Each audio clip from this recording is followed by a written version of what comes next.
I want to say something about this panel, which is coming up, the third one on violence. There are many girls and women who won't be able to access this, not just because of digital discrimination, which is a huge thing in the world as a whole, but also because if they're in abusive relationships, if they're in coercive relationships, they won't be allowed to use these devices. They won't be able to find a moment of independence in order to have the opportunity to join hands with us at this point in time. And that's a great sadness for us all. The number of women who are behind closed doors suffering an impact which the COVID crisis has brought to an even greater level of crisis.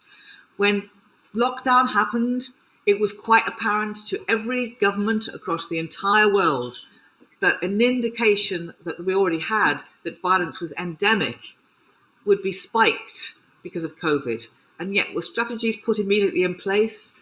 I don't think they were. And so we have to think together about this level of violence that girls and women suffer and how we're going to call that out and make change happen. So this panel is called Resistance.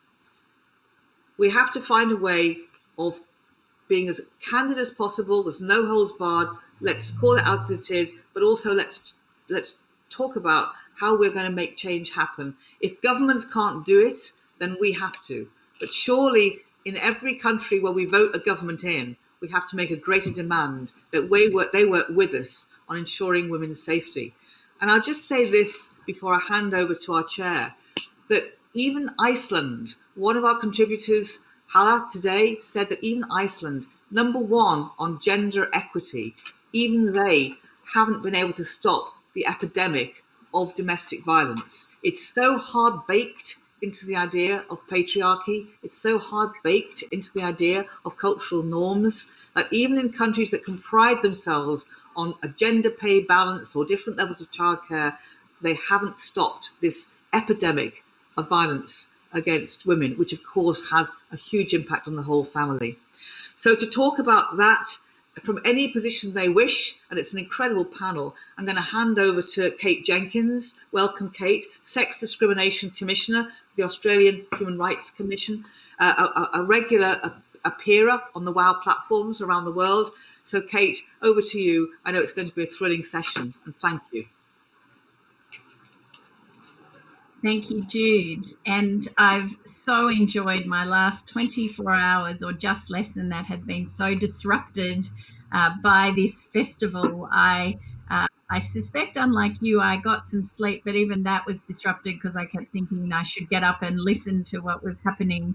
And certainly I've been to my kids' soccer with WOW in my ears. I've been for walks. I've brushed my teeth with WOW in my ears. So thank you so much, Jude.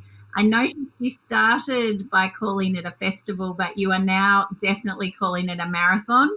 And I've noticed that change in language, but certainly I agree with you that it's a revolution. It's been amazing. Thank you too to the WOW team, and particularly Kathy Hunt in Australia. And I also am grateful for those who are live captioning this session so that it can be more accessible to more people. I would like to start by acknowledging the traditional owners of the lands on which I am presenting from, the Wurundjeri and the Boonwurrung people of the Kulin Nation.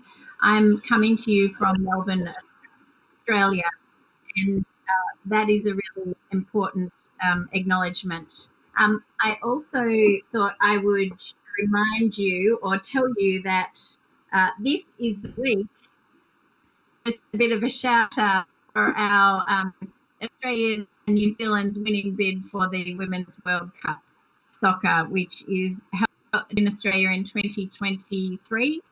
I know, I'm sorry for Colombia, but I know it will make a big difference for women and girls in this country.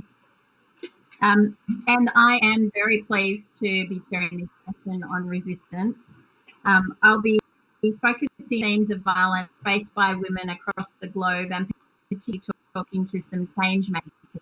So to save time, I will quickly introduce my four very esteemed, remarkable panelists and ask them to each make an opening remark of a few minutes, and then we'll come to some Q&A. So I'm very pleased to be joined today by Maizi Li, a queer feminist activist from Beijing in China. Jayanthi Kuru-Utumpala, a feminist activist and mountaineer from Colombo, Sri Lanka. Hana Assafiri, social justice and human rights activist from Melbourne, Australia also. And Noelene Nabulivou, who is a feminist activist and organiser of DIVA for Equality from Fiji. It's a fantastic group, and I would encourage you to look at their more detailed CVs, which are amazing.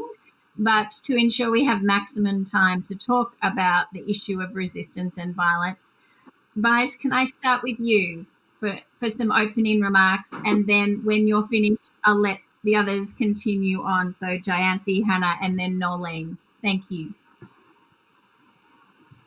Okay. It's really a huge issue, and we got limited time. So I'm just going to give a brief introduction about the situation about gender-based violence in China. From the legislative perspective, in 2016, we have the anti-domestic violence law. So it's a huge step to protect the women during the marriage, even though for some partnership, they dare not get married, they might be protected from this law, but there's no case bringing on currently. So this is a good phenomenon, and it took more than maybe 3 years efforts to do this, and including a lot of elder generation of the feminists. And I think I represent the younger generation in China. Yeah. And also, I would love to address my personal experience, trying to give you an overview about the state violence as well. So, in 2015, I was planning an, street campaign about anti-sexual harassment. So I just printed a lot of stickers, like anti-sexual harassment slogans.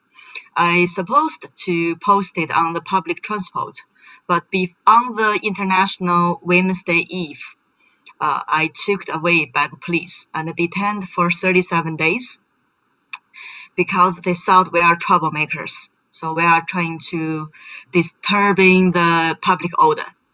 I'm lucky. After the 37 days, I was released. So I'm not convicted or sentenced for years. So this is the authority is quite strong in our country, and the police violence is very common. And on the other perspective, the sexual harassment and sexual abuse is a severe issue that currently we only have few cases about that, so it's no longer a covered issue. It's been uncovered by those cases, but those survivors or victims still have a long way to run to find their justice, including a lot of children. Yeah. Thank you. Jayanthi. Thanks, Kate. And first of all, I'm very privileged and honored to be on this panel with other amazing and fabulous women who are doing amazing things in their own countries. So I would feel that, first of all, when we talk about violence during this time, there has been, what the pandemic has done, it has really exposed the existing inequalities in our society. And this, I feel, is something that women's rights activists, social movement activists, human rights activists have been saying for years about the violence that certain communities face.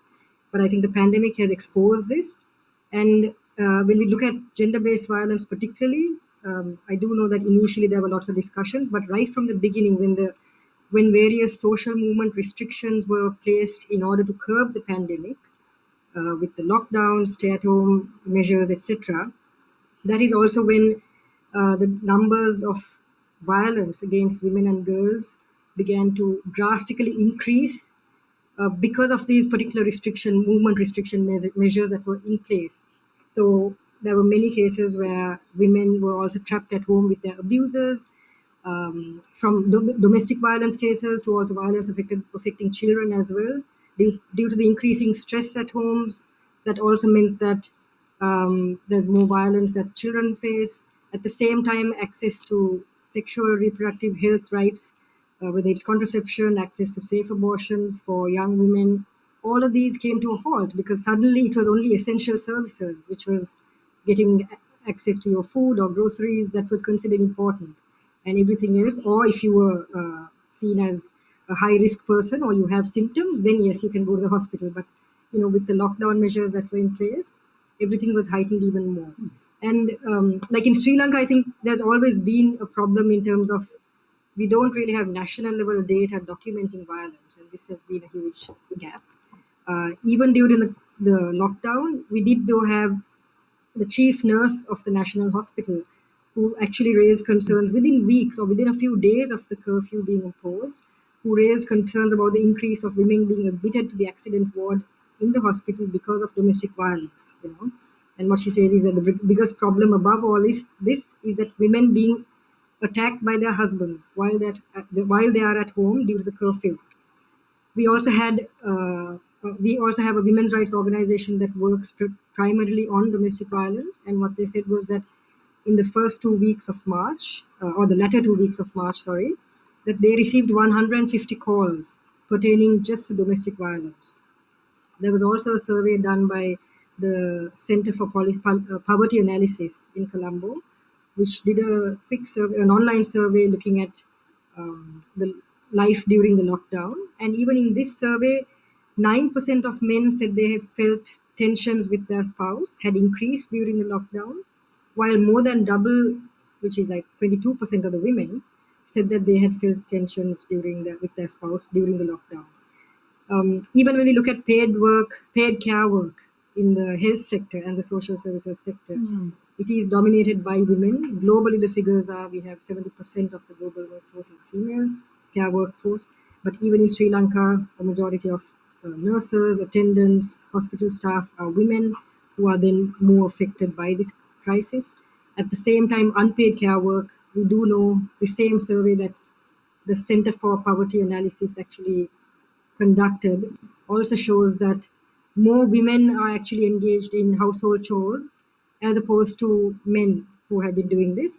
I mean, men have increased, or the survey shows that men have increased the amount of chores they do at home, but still overall more women are actually doing the work. So I think overall there is a burden on women and girls particularly. There's also a threat that girls who are now left home from school in rural areas might actually be forced to stay at home and continue household chores. So I think these are just a few of the issues, and I would also like to maybe flag briefly about technology related violence, because this is also another huge issue which is not often dealt with. And in Sri Lanka, once again, we do not have the data, but we need to also remember that COVID-19 is also being described as the first pandemic during the social media age. And because of that, there's also increased use of technology. There's a study by UN Women which talks about how internet usage is set to increase between 50 to 70% as everyone turns to using devices, technology to communicate and for work and other activities. So, but this also means that users with limited access to technology, particularly women, are more at risk of cyber harassment, online violence, online bullying, etc. So that we need to also take into account that this is something that also needs to be addressed, because it's quite easy to also, there are governments who also believe that online violence is just not real enough, but it is actually on a continuum of physical, sexual, emotional violence that happens offline, that does happen online as well, and that is a really huge aspect that needs focus on. So I can talk a little bit later about some of the work that I've been doing in Sri Lanka with fellow activists, feminist activists here to try and document these instances. But I'll stop there for now. Thank you. Thank you very much. Okay. And certainly the theme of domestic violence, and Mai's also raised the sexual harassment issues, but very similar themes that I know we hear in many countries, as Jude has already mentioned. So, Hana, can I come to you for some opening remarks? So, well, firstly, thank you to WOW yet again. I don't think this is a marathon festival. I think this is absolutely a movement that is growing even whilst not on air. I think it resonates as a sentiment now to reach women in a meaningful way. So thank you, Jude. Thank you to the organisers. And I think with everything, I mean, I echo absolutely what's been said, so there's no point repeating. I was going to go a little bit into some of the stats here, but I think importantly I might talk about something else and the experience of minorities. This pandemic happened in a very divided global context, a context where we were in every country across the globe repealing the gains and the rights of women and minorities. We have voted in and given legitimacy to the most misogynist and reinforced systems of inequality across the globe. And then the pandemic. So the experience of groups and minorities within the pandemic is accordingly. When it comes to minorities, I mean, I work specifically not only as somebody who's experienced violence on a personal level, experienced wars and sectarian violence. So this is what kind of propels and drives me to do advocacy work. I'm also a business owner. And in our work, we work to circuit break the cycle of disadvantage for women only through employment. So it was our whole autonomy that was devastated in this pandemic. And I guess for me, the importance of standing, and I want to focus a bit on minorities at the moment, that this pandemic did not hit women equally, that women who occupied places of minorities, First Nations women, Muslim women, who generally speaking society was hostile towards anyway. And when we talk about it wasn't just the violence in the home had to endure, but it was also the lack of access to information. We left them at the discretion of believing that the 5G is how responsible. We disengaged these people so much so and distrusted them and created so much scrutiny towards Muslims in particular that there was no trust in governments and in governing bodies to then step up an army against the pandemic. So I think the whole host of factors which have been of inequality, which through this pandemic have become crystallized, absolutely crystallized, and as a result, the most marginalised, devastated. In Australia, we talk about the success story, and relative to the rest of the world, success story.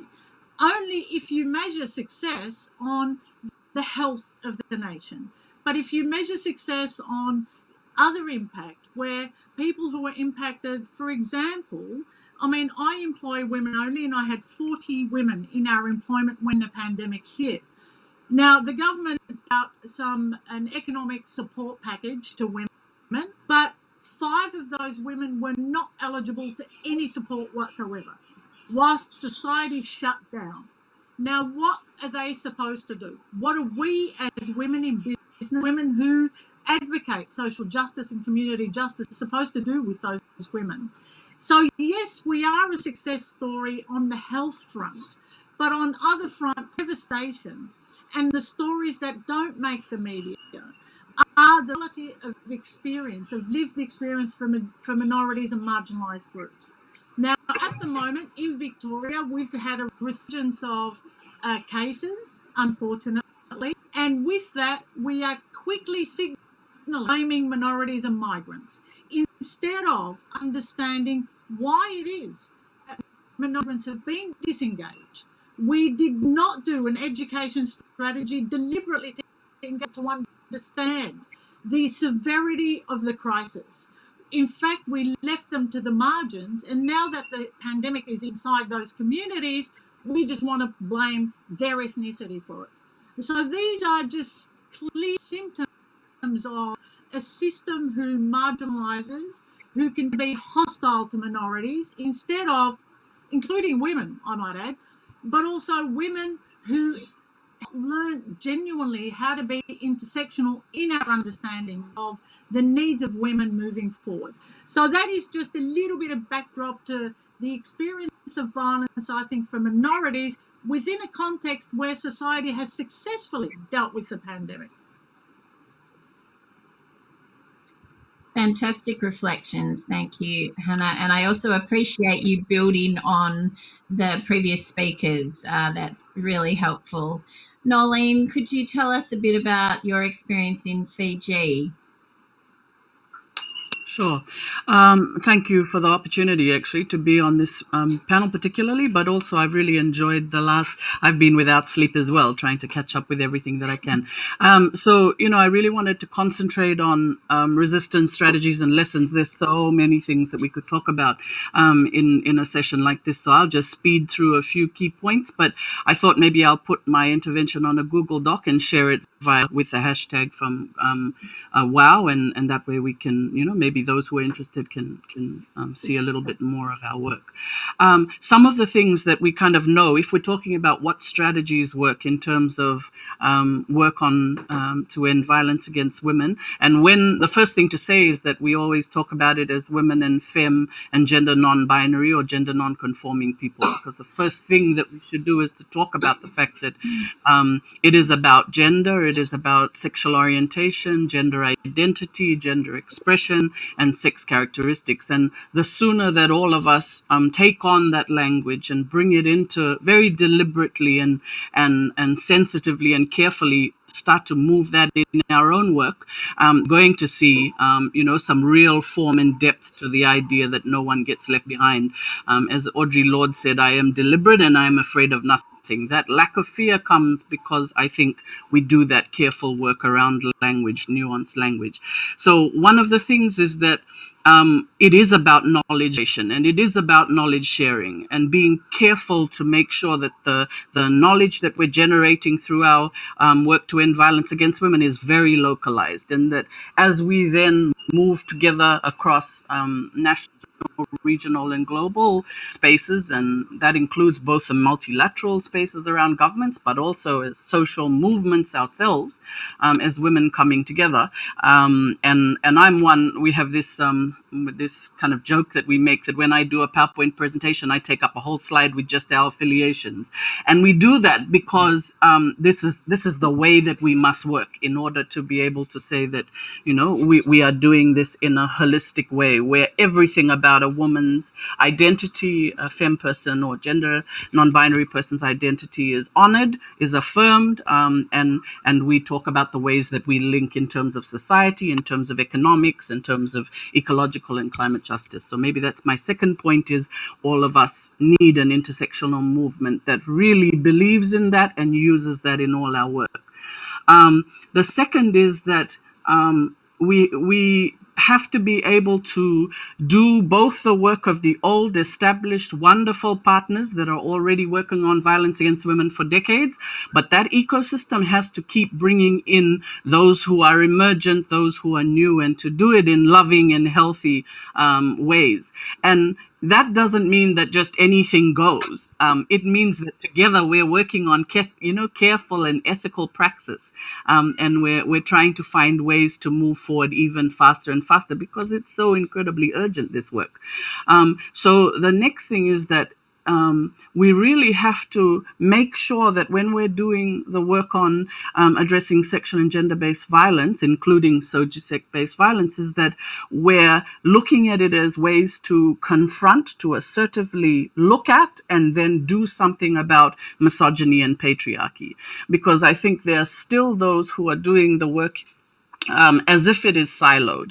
And I'm with everyone who's who's been here this weekend saying we can't do that. We've got to look very much at the deeper systemic problems and shift those. Okay, so all very well to say that. How do we do that? So a little deeper and quickly is, we already know that one of the things about addressing sex and gender-based violence is we need wraparound services for survivors and by survivors, survivor-centric services, and we need quality, accessible, and localized services. But right now, for instance, we have our amazing, 30-plus year Fiji Women's Crisis Center here in Fiji, and there's a huge service strain on them. So how is it that all the rest of us support and help? Well, how we're doing it is with a coalition on COVID-19, and there are various roles that all of us are taking on, so that hopefully we are providing the care to the carers, because we already have seen about a 200% increase in the number of distress calls that we've seen during COVID-19.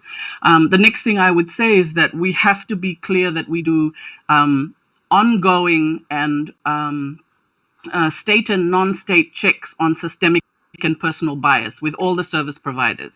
So we've got this work on service provider protocols across the whole of Fiji at the moment, but we've got to be clear that there are red lines. What that we are saying are those red lines? Are they that we agree that gender equality goal is work from a human rights frame? Is it that we make sure that we are speaking not just from Suva, from our central area, but we're making sure that women from urban, poor, rural, and maritime communities in Fiji are included? What about LGBTQI people? What about sex workers, and many of the other ways that we have to make sure that all women and feminine gender non-people are included? And then as little space occur and rise because of need, and I will say that we're finding, not just in Fiji, but I'm hearing it from friends around the world, is that governments are listening to us in ways they haven't before. And they're doing it because they realize that one of the things that got stripped away was many of these, these myths around both the way that society, who is it that are the essential frontline providers, but also that we saw it was women who were holding up our communities in a myriad of ways. One of the quick things that I'd say before I stop maybe is we really realized as local CSOs and NGOs in Fiji, for instance, that the expatriates were spirited away out of the country, and they were their country. And that means that as local groups, we were there doing the work that we're required to do. Now, I'm in a region where we have a lot of expatriate workers, and we have a lot of hyper development in our region. But one of the things we have to trust is the fact that we can do this work ourselves as locals, and that together as partners, as equal partners, we can do the work on addressing violence against women and girls. So I think that's a really important lesson as well, is it's stripped of those kind of civility politics that arise within regions, and it lets us look at the differential amounts of power by different people who work on violence against women and girls and LGBTQI people, and to say, actually, there are many innovative sets of work that could be done by grassroots communities all around the Pacific, for instance. So I'll stop there. Thank you, Noelene. That was, again, a wonderful next layer on the conversation with a much deeper discussion about intersectionality. I'm conscious, as always, of time and the huge wisdom. So I think I'll just have one time to run around to all of you once again. So I guess gathering all the things that I would want to know from you, I wonder if you could think of your country and think of what's happening at the grassroots, and give us maybe one thing that you think the rest of the world could learn that's working well. Now, I hope there is something that you think is working well, recognizing that there might not be, but one thing that you think is hopeful or looks positive that you could share to a global audience who are really interested to hear about some new ideas to take to their countries. So, Maiz, can I start with you again, please? Okay, so we can talk about resistance. Actually, I used to study in the UK for a year during 2017 to 18s. Because, I feel too stressful to continue my work as a full-time NGO worker and activist.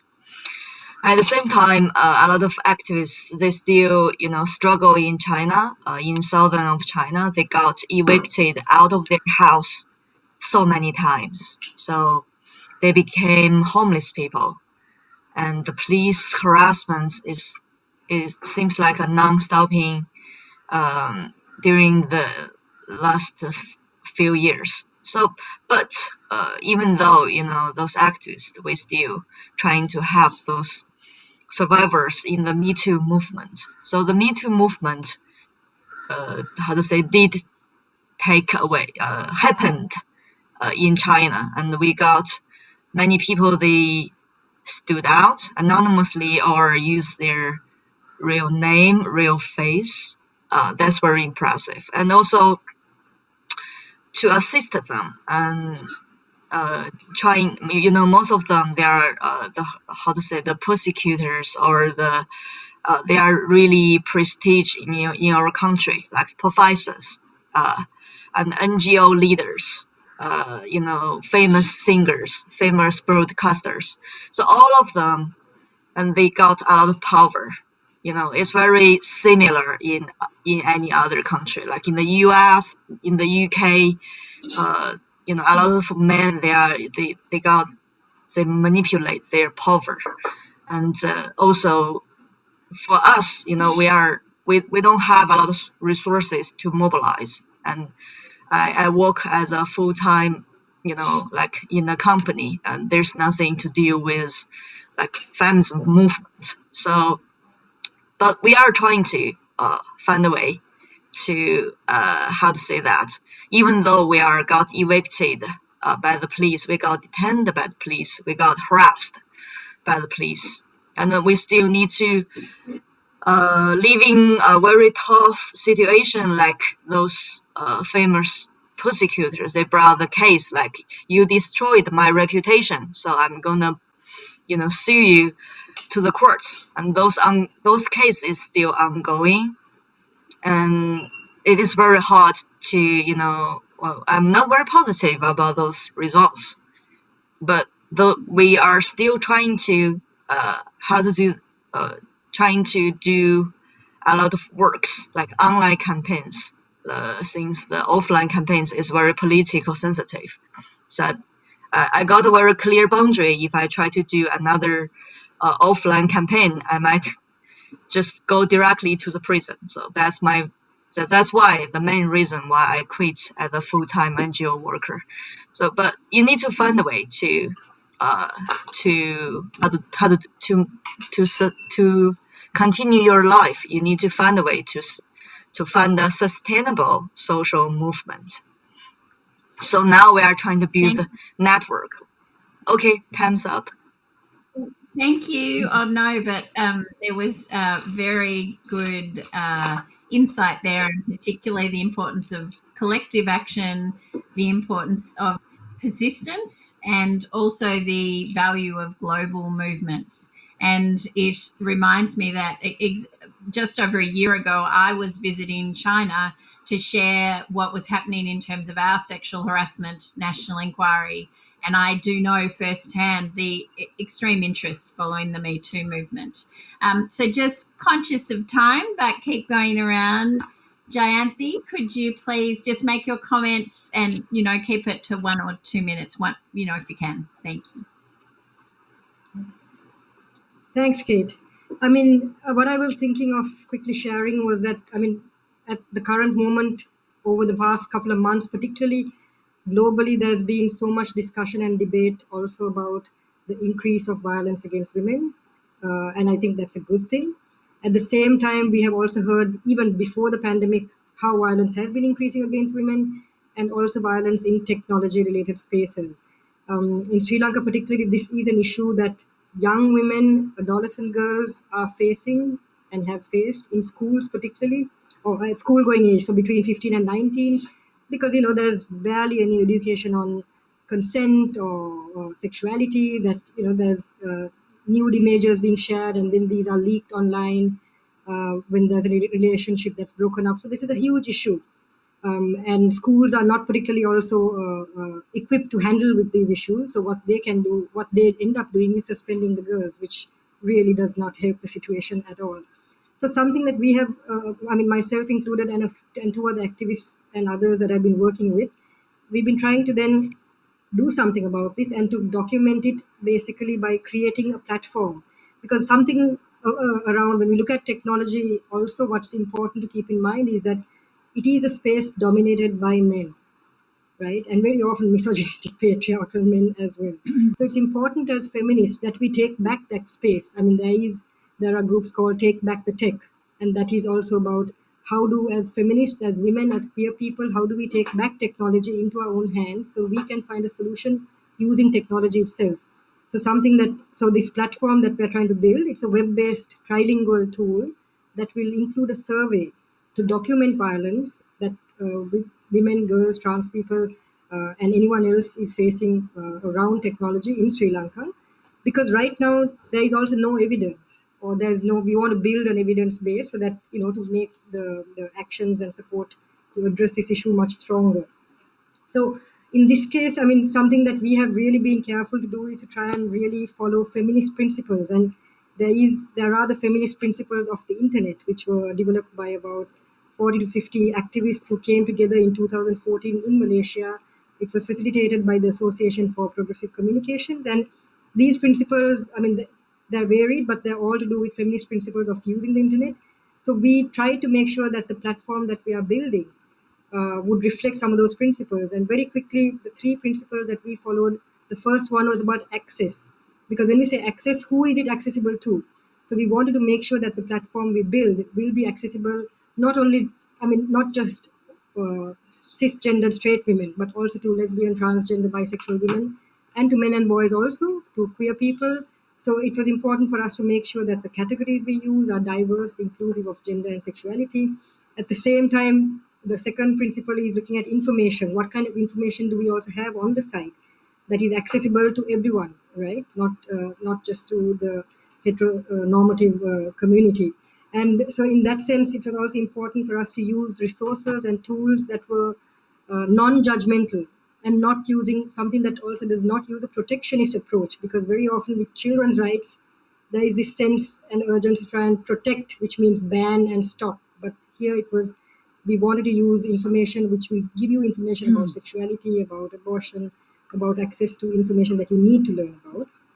And also drawing from other feminist spaces like the Digital Rights Foundation in Pakistan, Point of View in Mumbai, and other feminist spaces as well. And the third final point is about usage. Is it also being used?